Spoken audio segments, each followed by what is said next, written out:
नमस्कार। सभी शिक्षक साथियों से साझा करना चाहती हूँ कि अभी एफएलएन के अंतर्गत हमारा रेडीनेस सप्ताह चल रहा है और इस रेडीनेस सप्ताह के अंतर्गत हमें बच्चों से कुछ भी नहीं लिखवाना है और हमें उन्हें एक्टिविटीज़ करवाना है ताकि उनका मन क्लास में लग सके। अभी तक वो स्वच्छंद विचरण कर रहे थे, बाहर खेल रहे थे, स्वतंत्र थे, लेकिन अब क्या है, हमने उनको हमारी कक्षाओं की चार दीवारी में अंदर बंद कर लिया है, कह सकते हैं। तो टीपीआर एक्टिविटी से अपनी कक्षाओं की शुरुआत करें।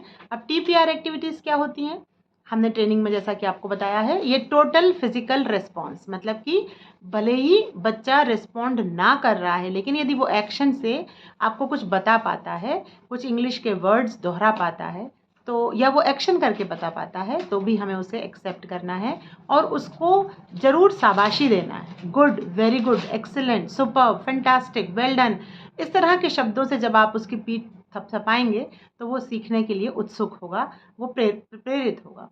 तो आज के मैंने इस वीडियो में ये दिखाया है कि किस तरह से मैंने पहले दिन की एक्टिविटीज़ को पहले बच्चों के साथ रिपीट किया और मैंने जाना कि वो सीख गए हैं या नहीं सीख गए हैं। तो पहले मैंने एक टीपीआर से शुरुआत की और उसके बाद में मैंने जॉइंट अटेंशन वाले मेथड पर भी फोकस किया और वो आप सभी इस वीडियो में देखेंगे कि जॉइंट अटेंशन क्या होता है। और उसके बाद में मैंने उनको क्लासरूम ऑब्जेक्ट्स, तो वो मैंने उनको फॉलो द डायरेक्शन उस एक्टिविटी के अंतर्गत करके बताया।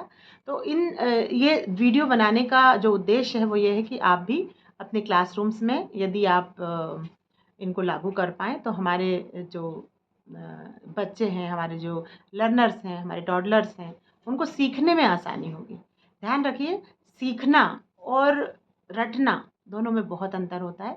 जब बच्चा कोई चीज़ सीख जाता है तो वो उसको कभी भूलता नहीं है, वो उसके दिमाग में बस जाती है, वो उसकी डेली एक्टिविटीज़ में शामिल हो जाती है और फिर वो उस चीज़ को कभी नहीं भूलता।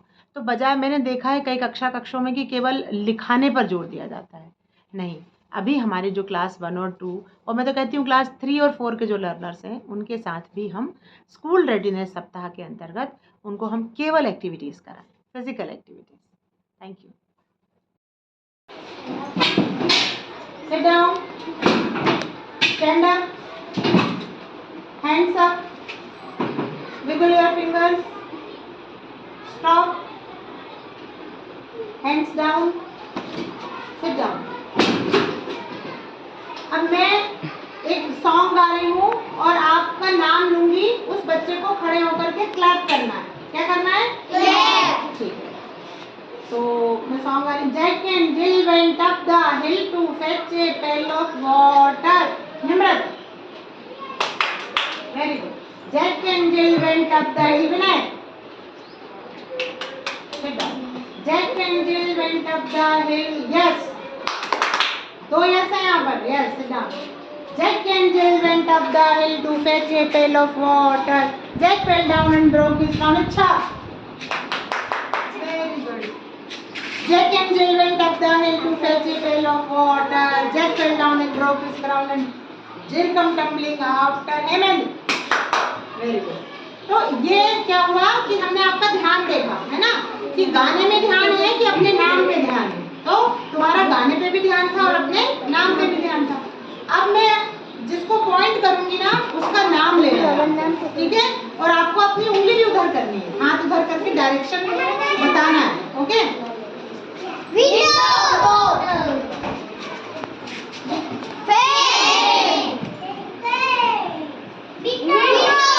बेटा आप नहीं कर रहे हो, उधर आप सो रहे हो क्या?